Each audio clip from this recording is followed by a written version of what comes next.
ऐसी कहानियाँ होती हैं जिनका कोई सबूत तो नहीं होता, मगर वो परिवारों में एक इंसान से दूसरे इंसान को सुनाई जाती है।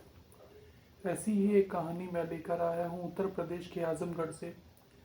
ये कहानी मुझे यूपी के आजमगढ़ ज़िले के रहने वाले आमिर ने भेजी है। इस वक्त आमिर कोई 50 बरस के होंगे और ये वाक़या 1850 का है, जो कि उनके दादाजी के पिताजी यानी कि उनके परदादाजी के साथ घटा था। हेलो दोस्तों, स्वागत है आपका मेरे YouTube channel devil in the mind में। और शुरू करते हैं आज की कहानी। मेरा नाम आमिर है और मैं मूल रूप से उत्तर प्रदेश के आजमगढ़ का रहने वाला हूँ। अब तो मैं यूपी के मेरठ शहर में रहता हूँ, पर मेरा पूरा बचपन आजमगढ़ में ही बीता है। ये कहानी मुझे मेरे अब्बू ने सुनाई थी और उन्हें उनके अब्बू ने। गांव वाले भी इस कहानी को अच्छे से जानते हैं। ये सन 1850 की बात है, जब मेरे दादाजी के पिताजी शोएब अंसारी वहाँ रहा करते थे। उस वक्त इंडिया पे अंग्रेज़ों का राज था, मगर हमारे गांव में उनकी कोई छावनी नहीं थी। इस वजह से वहाँ अंग्रेज़ अक्सर कम ही दिखाई देते थे और इंडिया के बाकी शहरों के मुकाबले वहाँ ज़्यादा शांति थी। शोएब उस वक्त एक गरीब किसान थे और उनकी आय का बड़ा हिस्सा फसल बेचकर ही आता था। शोएब की नई नई शादी हुई थी। उनकी बेगम का नाम रुखसार था। रुखसार देखने में काफ़ी खूबसूरत थी और पास के गांव में ही रहा करती थी। शोएब के साथ उनकी अम्मी भी रहा करती थी। रुखसार यूं तो एक गरीब परिवार से आती थी, मगर उसको अमीर होने की चाहत थी।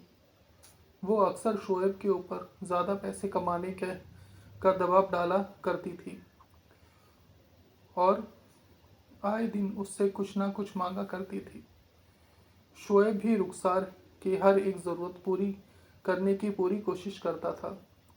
एक दिन रात में शोएब ने मजाक मजाक में रुखसार को कहा कि हमारे घर के पीछे वाले खेत में खजाना गड़ा हुआ है और जिस दिन वो खजाना मुझे मिल गया, मैं तुम्हारी सारी इच्छा पूरी कर दूंगा।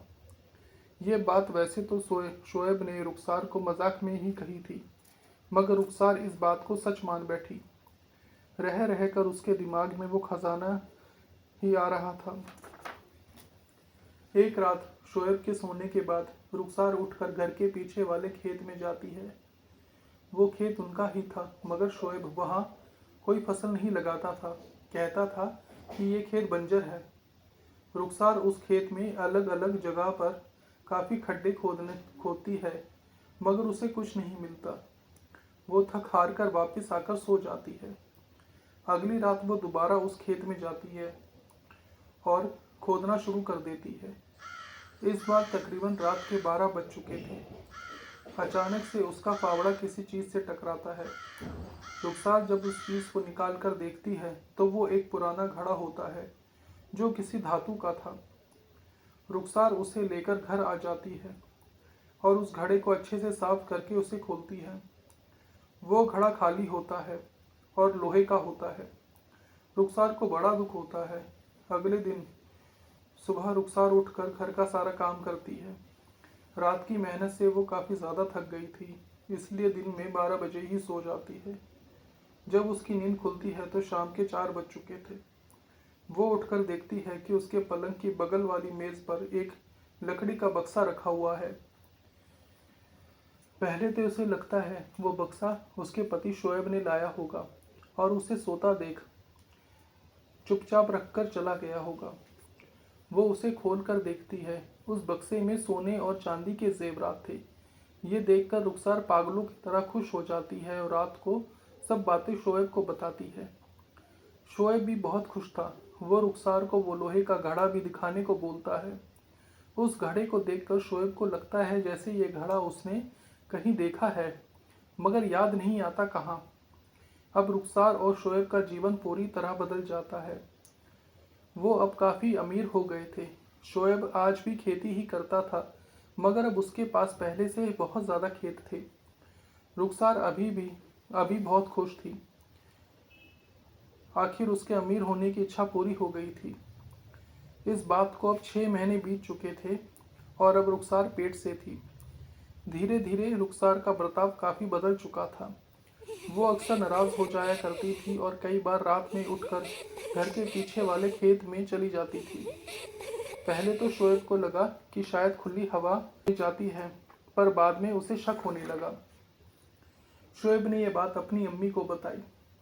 उसकी अम्मी भी उसका यकीन नहीं करती और अब रुखसार काफ़ी बदल चुकी थी।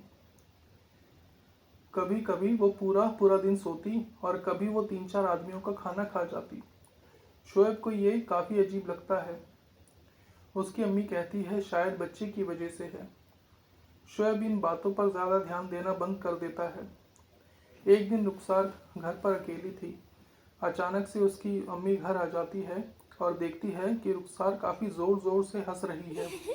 उसे देखकर अम्मी काफ़ी डर जाती है। वो रुखसार से एक गिलास पानी मांगती है।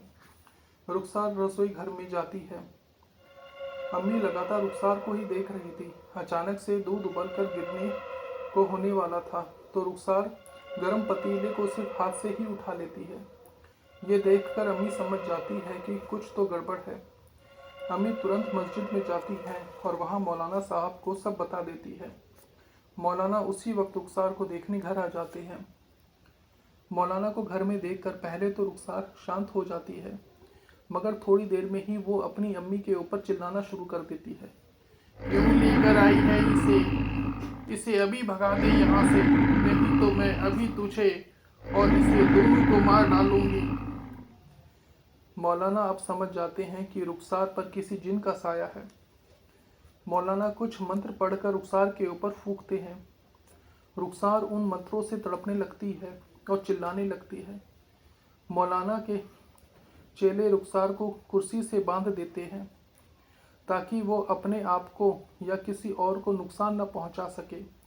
काफ़ी देर तक मौलाना झाड़ फूंक करता रहता है। अब रुखसार भी थक चुकी थी, वो बेहोश हो जाती है। अब मौलाना भी मंत्र पढ़ना बंद कर देता है। जैसे ही वो वापस जाने के लिए मुड़ता है, उसे दरवाजे पर करीबन 10 से 12 फुट लंबा एक आदमी दिखाई देता है, जो कि काफ़ी गुस्से में होता है। वो आदमी चलता हुआ मौलाना की तरफ ही बढ़ता है और उसके आर पार निकल जाता है। ऐसे करते ही मौलाना बेहोश होकर गिर जाता है। मौलाना के बेहोश होते ही वो जिन भी गायब हो जाता है। थोड़ी देर में रुखसार को भी होश आ जाता है, पर उसे कुछ याद नहीं होता। अगले दिन रुखसार की अम्मी दोबारा मौलाना से मिलने जाती है। इस बार मौलाना उन्हें कहता है कि मैं अकेले उसको हरा नहीं सकता, वो हमें मार सकता है। इस बात पर अम्मी कहती है मगर मारा तो नहीं, अगर वो हमें मारना चाहता तो कब का मार चुका होता। ये बात मौलाना को भी समझ नहीं आती। वह अम्मी से पूछता है, आप तो 6 महीने पहले काफ़ी गरीब थे, मगर आज आपके पास काफ़ी पैसा है।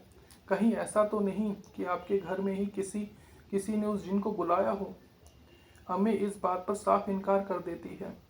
मौलाना बोलते हैं, फिर आपके पास इतना सारा पैसा एक साथ आया कहाँ से? इस पर अम्मी शोएब के पास जाती है और उसे सारी कहानी बता देती है। शोएब ये सब सुनकर हैरान परेशान हो जाता है। मौलाना भी वहीं थे। वो बोलते हैं, अगर जिन को तुमने नहीं बुलाया तो किसी चीज़ के साथ आया है वो, जो कि तुम्हारे घर में ही है अभी तक, और शायद रुखसार ने उसके साथ कोई सौदा किया है इन पैसों के बदले। अब शोएब को याद आता है कि रुखसार ने गहने के साथ एक लोहे का मटका भी दिखाया था, और ऐसा ही मटका उसके अब्बू ने बचपन में घर के पीछे वाले खेत में दबाया था। ये जानकर मौलाना सब समझ जाते हैं कि वो जिन इस घर में कहाँ से आया। अब मौलाना शोएब और उसकी अम्मी को बताते हैं कि हमें कुछ भी करके वो घड़ा ढूंढना है और उस जिन को उसमें बंद करना है।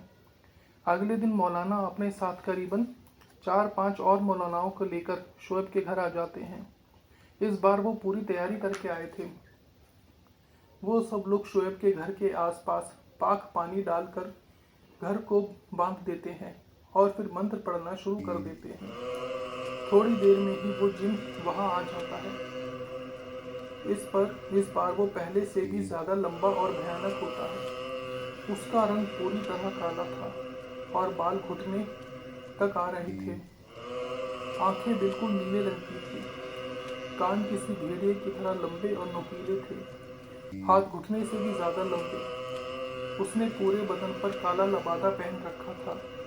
वो इतना भयानक था कि उसको उसके आने से शोएब के घर के ऊपर रात के काले बादल छा गए थे। पूरे गांव में अभी भी दिन था, मगर शोएब के घर में रात। ये सब देखकर दो चेले तो बेहोश ही हो गए। शोएब और उसकी अम्मी का भी कुछ ऐसा ही हाल था। अगर मौलाना इस बार अकेले आया होता तो जिन उन्हें पक्का मार देता, मगर इस बार 6 मौलाना उस जिन पर भारी पड़ रहे थे।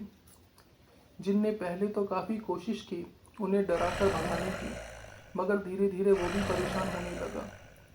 वो उस घड़े में दोबारा नहीं जाना चाहता था, मगर अब उसके पास कोई रास्ता नहीं था। आखिर कई घंटे की मेहनत के बाद वो जिन उस घड़े में चला जाता है। मौलाना उस घड़े को पाक कपड़े से बंद करके शोएब को बोलता है कि इसे वहीं उसी खेत में दबाकर पूरे खेत को आसपास कटीले तारों से बांध दो।